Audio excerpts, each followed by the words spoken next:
On clear days, one can see from the Faltenberg all the way to the Czech Jizera and Giant Mountains.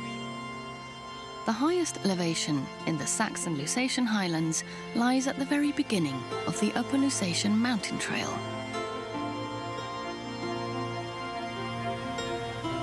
Wanderers who embark on this trail are rewarded with a special landscape of thick forests and wild meadows. Humans once drew borders here that were never observed by nature. This 118-kilometer hiking trail leads first through the gentle Lusatian highlands and then through the Lusatian mountains to an altitude of 790 meters. Two sections of the trail run directly along the German-Czech border.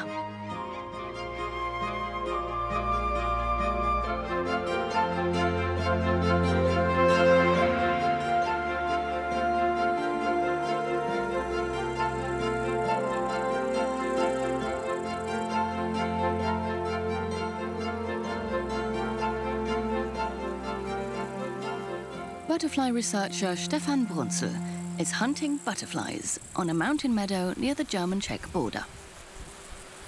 He investigates biodiversity in areas near borders, and the colourful butterflies are considered to be indicators of the quality of a habitat. Anschleichen. Creep up, keep calm. There, got it. I'll take out the magnifier and we'll have a look. I can already see it's a marbled white, but I wanted to see if I could see how old it is. You can tell by the wings, and you can also see if it's a male or a female when you look at the abdomen. Let's have a look.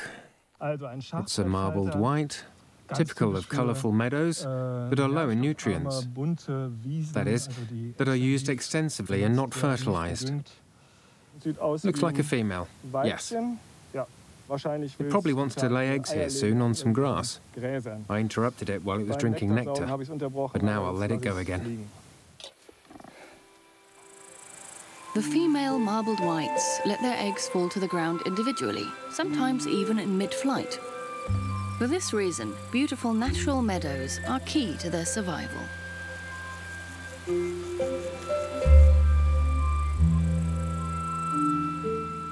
Borders often have the effect that the land or the habitats haven't been used to an extreme extent because a border was there. You couldn't just cross it, or there was some kind of meadow border, a property line. That often means a somewhat extensive usage. That was good for many species, especially butterflies, because, as I said, they need habitats and pastures that are relatively low in nutrients, and because of the many plant species.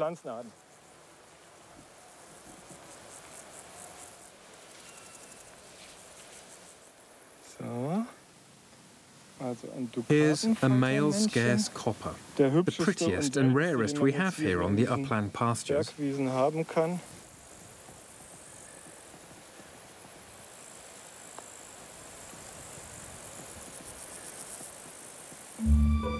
There are 184 different species of butterfly in Germany, and Brunzel estimates 20 to 25 of them living in this meadow alone.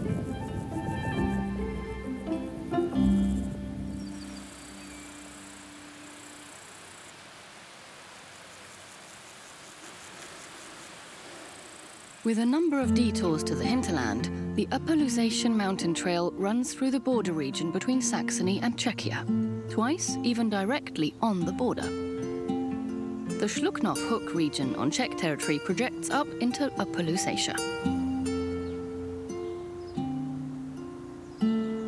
This is the northernmost part of Czechia. Locals used to call the region the Bohemian Lowlands. Mostly Sudeten Germans lived here until the end of the Second World War, when it was much more populous than it is today. The houses have disappeared, and nature stayed behind.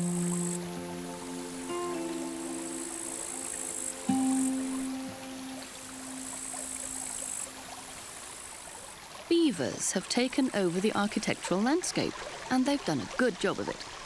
These master builders have created reservoirs with the help of dams.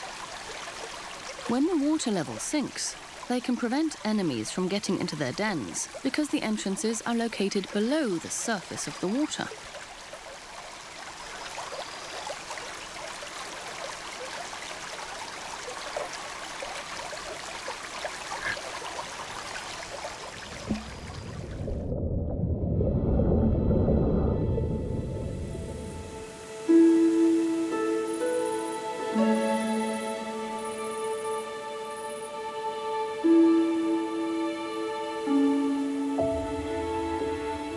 In the 19th century, the Šluknov hook was one of the most important hubs in the Austro-Hungarian textile industry. Its architectural legacy consists of abandoned buildings, such as the ruins of the Baroque Lipová castle. It was once considered the most beautiful castle in the Bohemian Lowlands. One person whose ethnic German family has lived here for generations is Werner Henschel. His parents experienced the expulsion of most other Germans from the country at the end of the war.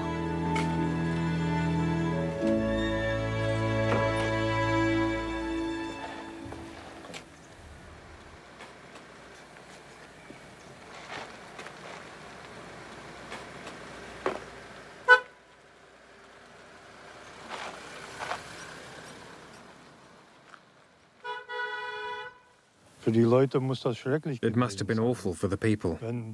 After being here for nearly 1,000 years, they had to leave and were scattered all over the world. For 45 years, Werner Henschel worked right here on the border, in Czech forestry management and nature conservation. Decades ago, barbed wire was rolled out where the Lusatian mountain trail runs today.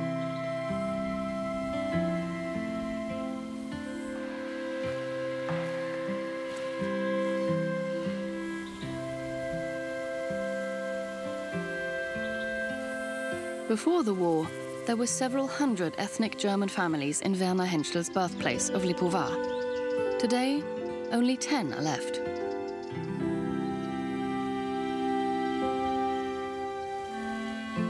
The stone remnants of a forest theatre, evidence of past cultural life.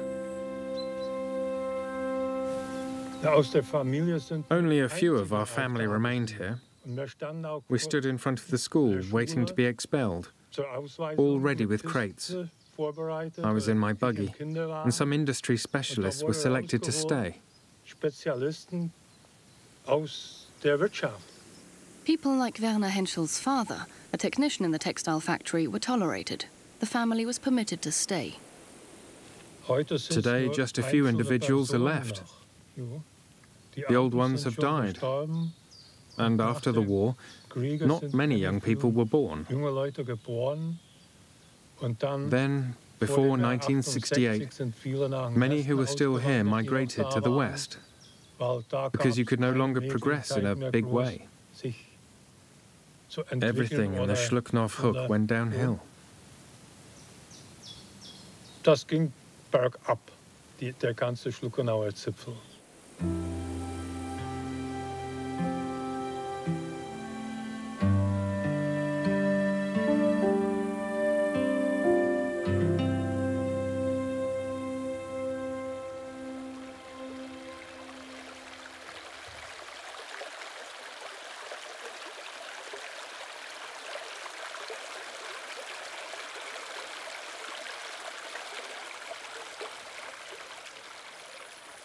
Sometimes Werner Henschel visits the spot where the northernmost house of the Šluknov hook used to stand, and where his great-grandfather once built a home. But nearly all houses were demolished in the 1950s, in a measure that was meant to protect the border. The border really didn't need to exist anymore. These are just stones that show there used to be a border here. Throughout Europe, there are 27 countries that no longer have borders. And that's the way it should be, also in the future. The animals don't recognize borders. The deer goes back and forth. The wolf goes back and forth. They don't care at all if there are border stones or if a border is marked. Within 20 or 30 years, the stones will disappear too. I'm optimistic about that. For a few kilometers, the Upper Lusatian mountain trail runs here directly on the border and then leaves the Šluknov hook to make its way through thick sections of forest.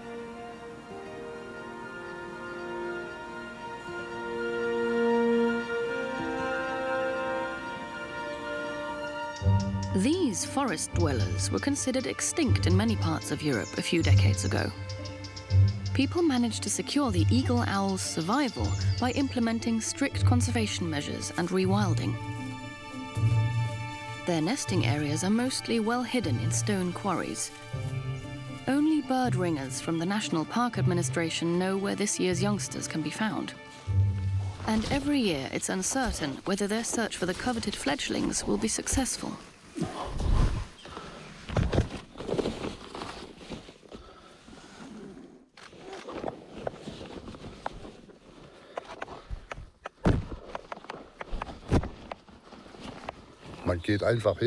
You just go into the stone pit. Then you listen to see whether you hear eagle owls, or you might find something like a feather or typical wet splashes. That's what we call the places where they poop on their favourite boulders. And yes, you just have to wait, be patient, and keep watching. The search was successful. His colleague is waiting above the quarry with the rings.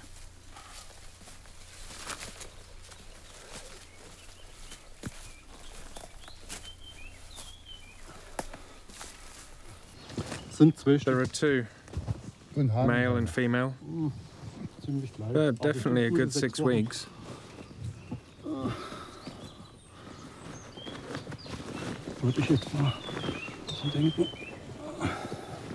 Ulrich Augst is the highest-ranking bird conservationist in the national park. So long as his health still permitted it, he used to climb down to the young eagle owls himself. Today, his helpers assist him. The fledglings are clacking their beaks in excitement. The rings will later help the conservationists determine the exact age of the birds as they continue to monitor the development of the population.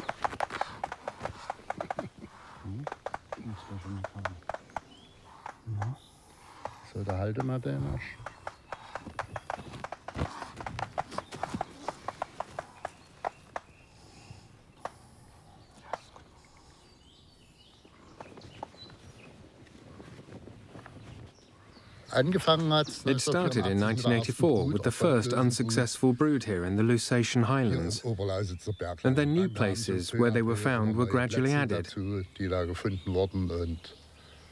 This year we only have 2 fledglings that are here in the backpack. All the other pairs have either not brooded at all or have lost their broods. They have settled on all the suitable quarries, and of these 8 to 9 territories, or pairs that are here every year, only 2 to 4 of them brood. More don't brood because there's no food. So it's probably, or certainly, because of the lack of food. There are certain places where they brood almost every year, and others where they brood only every 5 or 6 years. And even then, it doesn't mean the brood is necessarily successful. Since nature makes no guarantees, it will only be apparent in the coming year whether the eagle owls are breeding again. About 20 kilometers onwards, the first day's stage of the Upper Lusatian mountain trail ends at the frontier town of Sohland. Here, Nicole Wehle is tracking a phenomenon that can be admired every year during the summer and winter solstice. At these times, the sun shines precisely through certain openings in this pile of granite rocks, which the locals call Thor's Anvil. But who piled up these stones? It has been proven that some of the stones that were found here did not come from this area, but were purposefully constructed here. Though some of the stones were just from around here, and people probably used what was available and built what they needed. A kind of prehistoric sun observatory? Nicole Wehler knows of other examples on the German and Czech sides. On the 21st of June and the 21st of December, the sun is at precisely the right angle at sunrise and sunset to shine through the openings.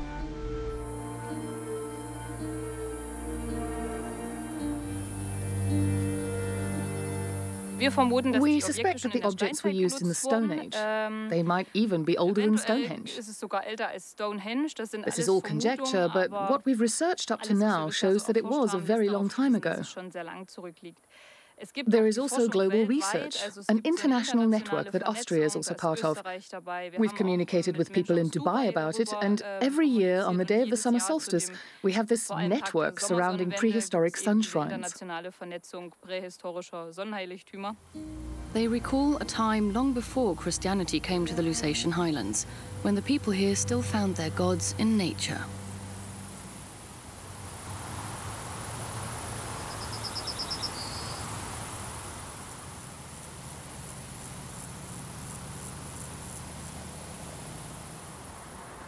After Sohland, the Upper Lusatian mountain trail leaves the border and leads over some of the highest and best-known mountains in Upper Lusatia: the Bieleboh, the Kottmar, and the Lausche, all the way to Oybin.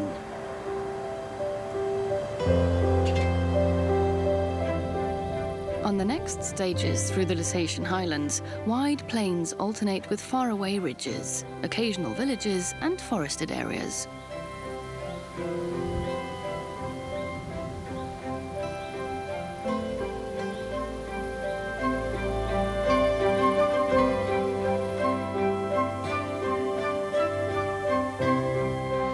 The first mountain in this stretch is the Bieleboh, at 499 meters.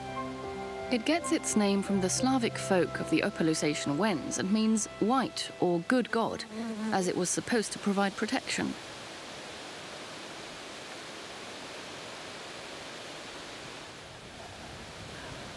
The next mountain to be scaled, the Kottmar, is also surrounded by legends. The arrow of a giant once got stuck in the ground, and when he pulled it out, water gushed forth. One of 3 sources of the river Spree was born. It starts here as a tiny trickle and grows into an impressive river on its way to Berlin, 350 kilometers away.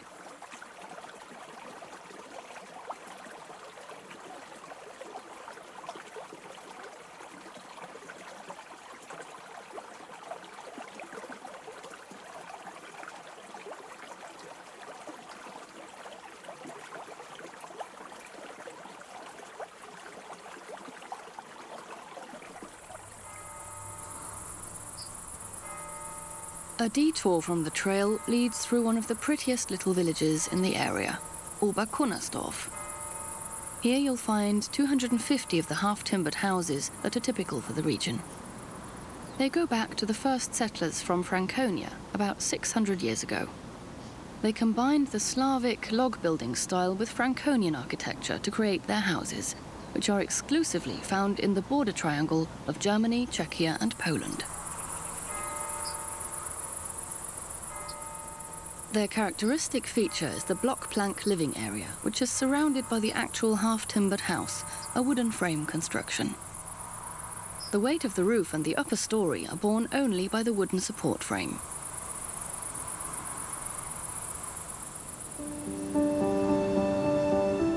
Restoring them in accordance with heritage requirements is laborious. A single man lived here until his death. His estate was meagre and the substance of the walls is badly damaged.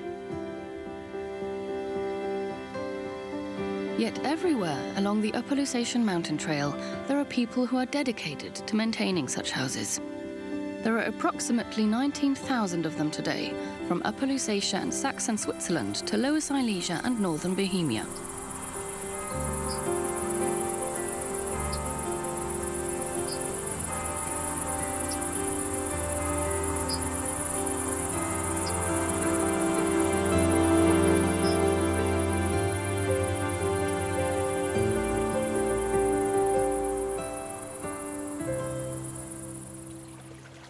On the other side of the border, on the edge of the community of Warnsdorf in the Schlucknow hook, Czechs have discovered Upper Lusatian houses for themselves.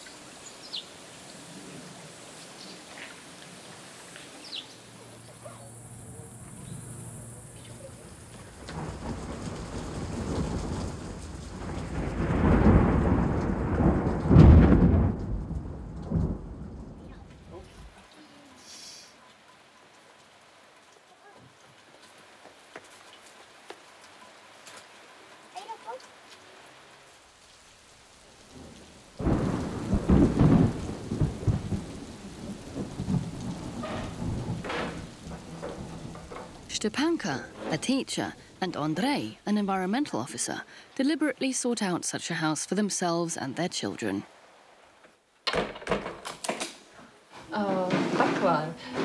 For us, it wasn't just about the kind of house. We wanted to live near our parents, who live not far from here. That was one of the conditions. And then what else was important to us was the location of the house.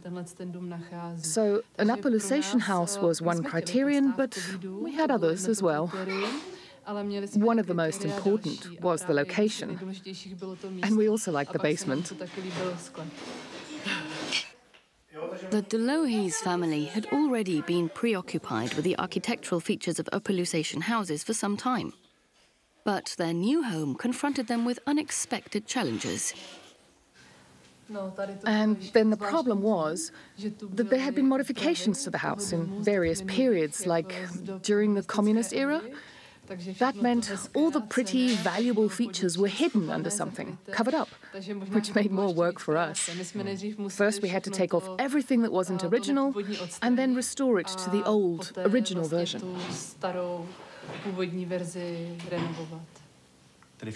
Especially the parts made of wood were hidden and all covered with metal and slabs.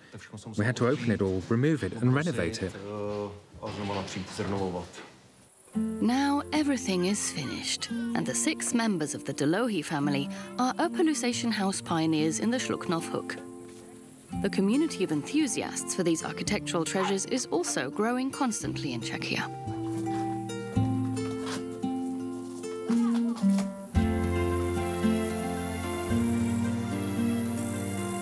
Just a hop back across the border into Germany and the village of Schönau.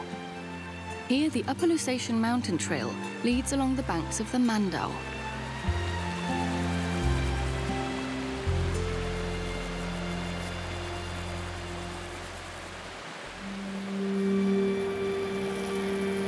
Suddenly, there's the smell of fire in the air.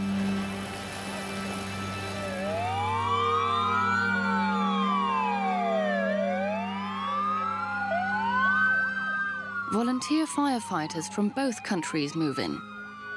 They've done this for large-scale operations since 1967, when the Czech comrades were the first to notice a fire on the German side and refused to let the closed border gate deter them.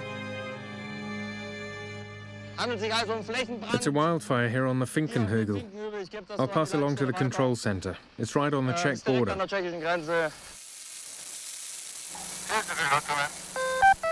We'll increase pressure.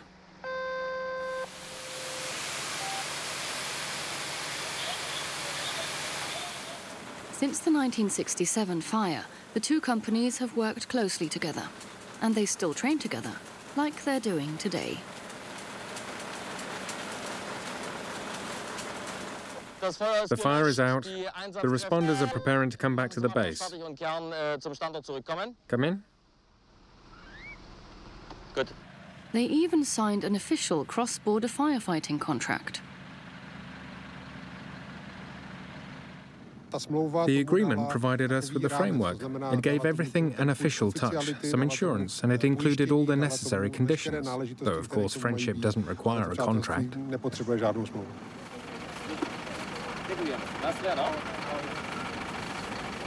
Both sides hope that the next time they get together, it will simply be as friends. The village of Schönau is the gateway to the Zittau Mountains Nature Park. This is the smallest low mountain range in Germany.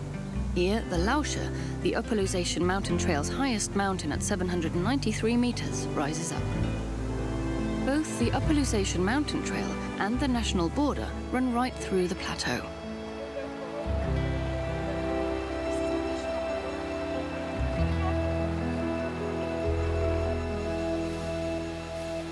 About 30 million years ago, the Lausche and its neighboring peaks were small volcanoes. About 500 were active here for a short while.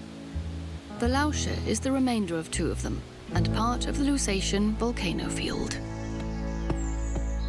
On the German side of the Lausche, geologist Jörg Büchner is searching for traces of the volcanoes in the rock in order to draw conclusions for active volcanoes.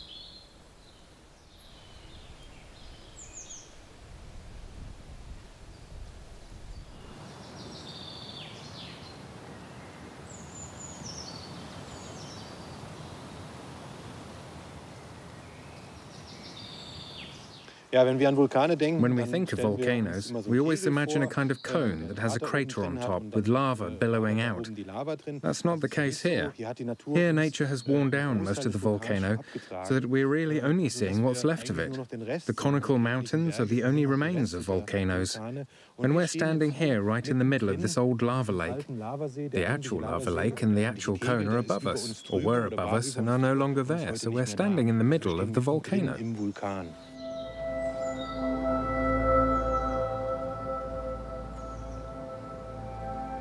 It's an ideal spot to dig out a special kind of stone. People began mining the black hole more than 400 years ago to make millstones.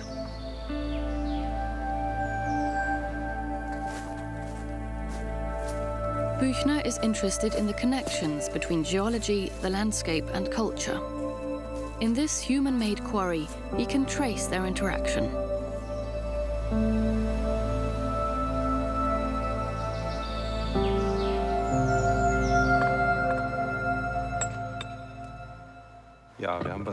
Here we have basalt, and we can see this wonderful interplay of basalt and sandstone.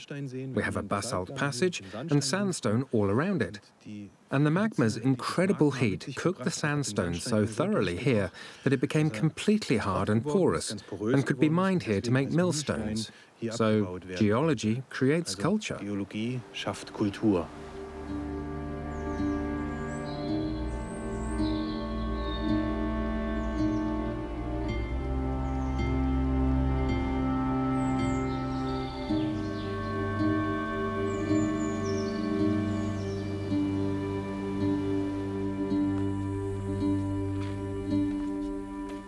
A bit further down the Lausche, biologist Paul Lippisch is on the lookout for a wild returnee in the middle of the Upper Lusatian mountain trail.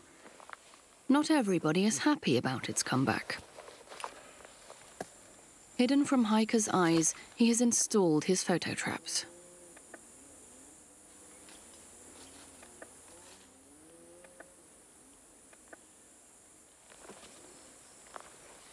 Though he hasn't found any pictures of the creature today, Paul Lippisch knows exactly what to look out for. Its droppings. He is convinced this was a wolf.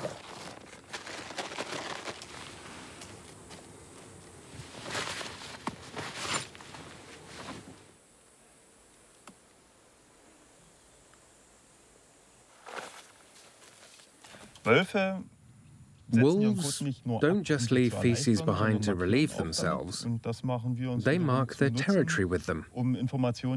And we use that to get information about them. For one thing, we can analyze these fresh droppings genetically to prove it really is a wolf or to identify individual wolves.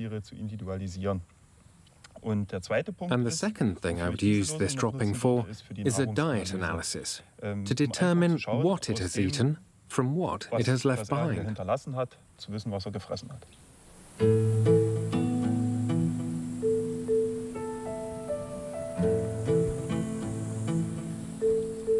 Wolves have become a transnational topic. A cross-border wolf monitoring project has existed for a number of years to share information and to provide support. Paul Lippisch is working with his Czech colleague Lukáš Žák on the Czech side of the Lausche in the Lusatian mountains.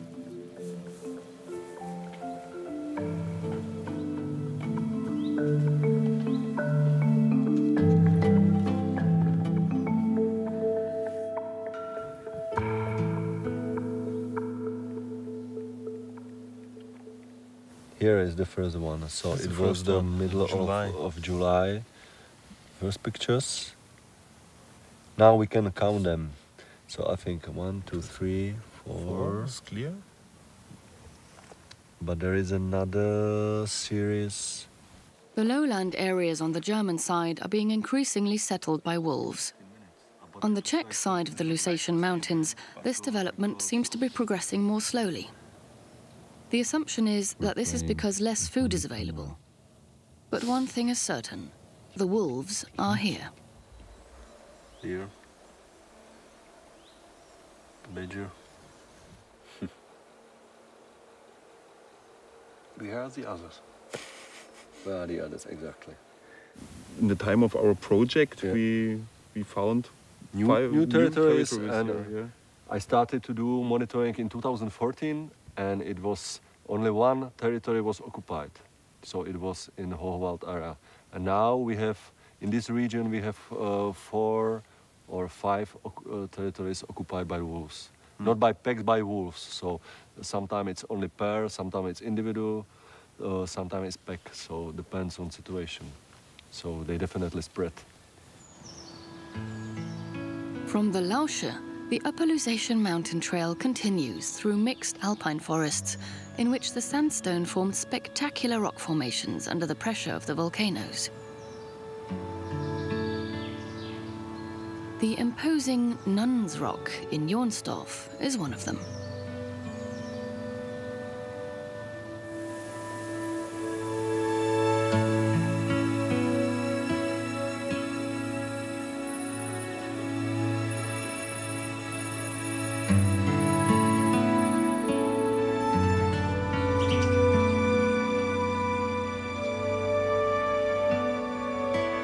The Lusatian mountains have always been a paradise for climbers. Not long ago, the border divided the fun. But today, one can choose freely which peak one wants to conquer.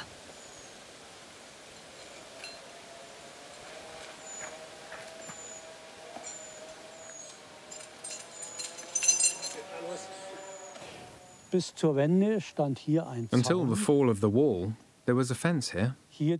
There was the Czechoslovak Socialist Republic, and here was the GDR. You weren't allowed to go past the fence. After German reunification, this fence was removed, and now we can climb on both sides of the fence, or where there isn't a fence. And over here, we have another cliff, the Rammstein, where we can build campfires. So you can move around freely. That's something that Europe achieved.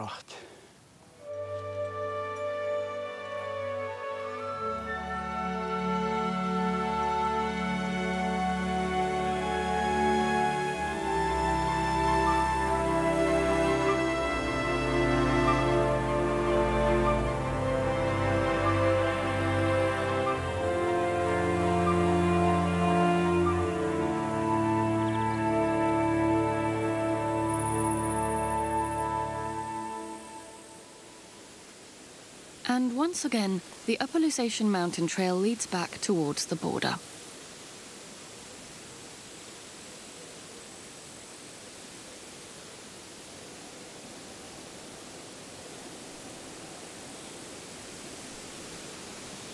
This time it heads over the Hochwald, the second highest peak in the Zittau mountains after the Lausche, at 730 meters.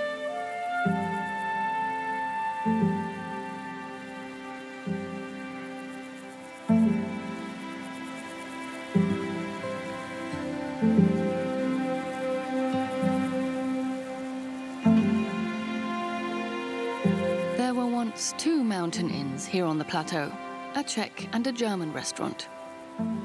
Here too, the border leads right over the ridge and separates the hikers to the east and the west. Only the German inn remains.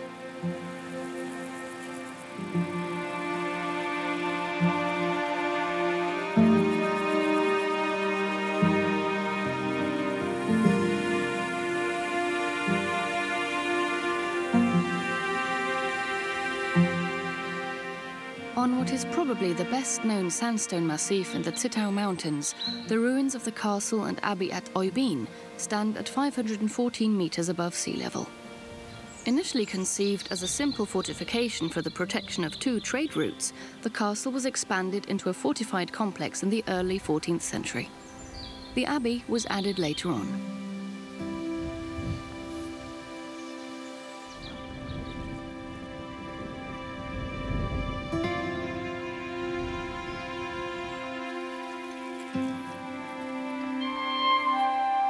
As often as she can, Simone Hohlfeld cares for the Abbey garden. Yet she mostly guides visitors through the complex and answers questions about Oybin's tumultuous past. I think everybody who comes here senses its particular magic. We see it in its appeal to the guests who come here. They always say how beautiful it is. The architecture, embedded in nature. And then, when it's entirely still, this is why I never feel alone here. You hear the voices of so many birds, of animals. Now and then, something crawls through the grass. It really is a very atmospheric place, which I think made a big difference back at the time. The people described it as divine, spiritual. I think we still sense that today, if we want to. For 200 years, the castle and the abbey existed alongside one another. A lightning strike in the 16th century and a rockfall 100 years later destroyed part of the complex. But the abbey garden survived it all. They already had gardens like this in antiquity, and the abbeys continue developing them. They used the gardens not only for their beauty, but for their medicinal herbs. The beauty was always part of it, which is why they didn't merely plant herb gardens, but abbey gardens. They grew flowers to decorate the church, like here, for example, and there are also symbolic flowers and plants that people use for all kinds of things, including in rituals.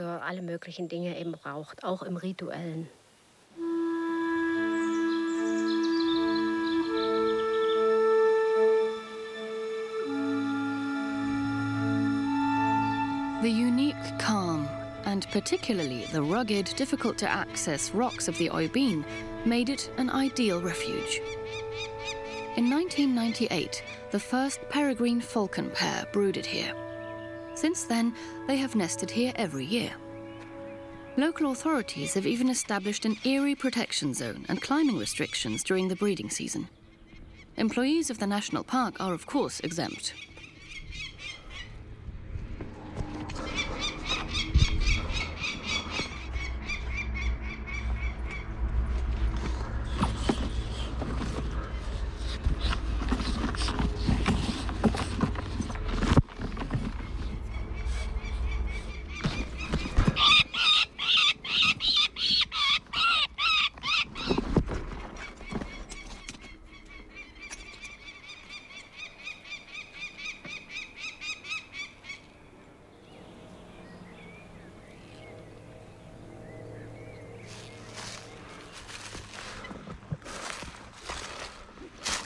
The young peregrine falcons are next in line after the eagle owls. 3 fledglings in a sack are taken up to Ulrich Augst, the specialist for eagle owls and peregrine falcons. The birds' migratory movements can partially be tracked with rings.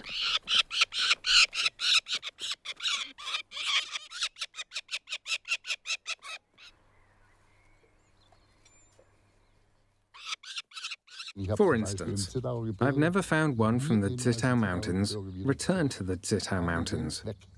They fly away. We believe males move up to 50 kilometers away and females up to 1,000. Many young falcons just change their territory, and Augst finds them again nearby, though migratory behavior is unpredictable. They go really far. I've made Italian finds 11 days after their first flight. They've already been in Italy, these young peregrine falcons.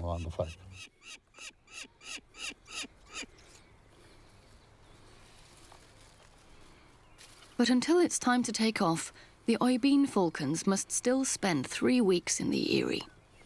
Statistically speaking, only 30% of young falcons survive their first year. Before the winter, all 3 of these fledglings must likely move on because there will only be enough food for the older, established birds left.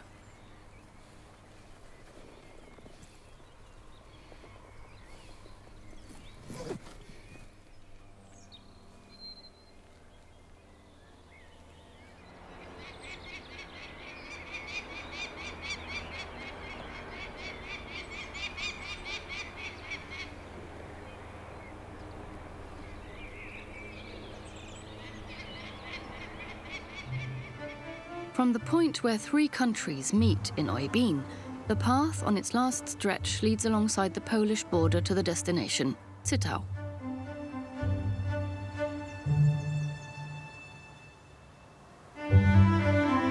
For thousands of years, wind corrosion and erosion have created from the variously hard layers of sandstone the spectacular natural monuments of Chalice rock.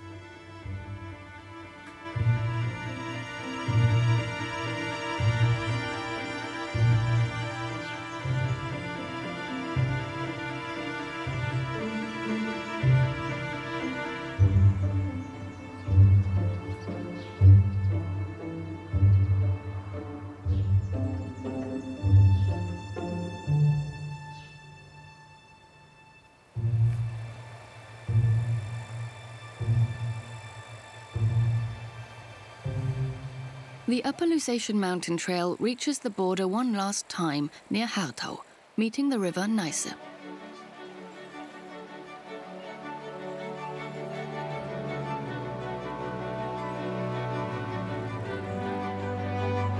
Germany, Poland and Czechia meet at the end of the Neiße causeway. At the symbolic place where 3 nations come together, 4 flags commemorate a united Europe without borders.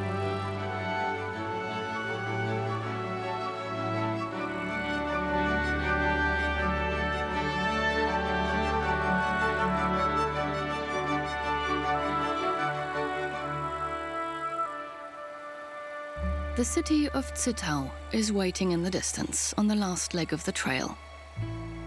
If lucky, one can listen to the tower trumpeter Felix Weigelt and look back on nearly 120 kilometers of lush green nature, mountain peaks and national borders along the Upper Lusatian mountain trail.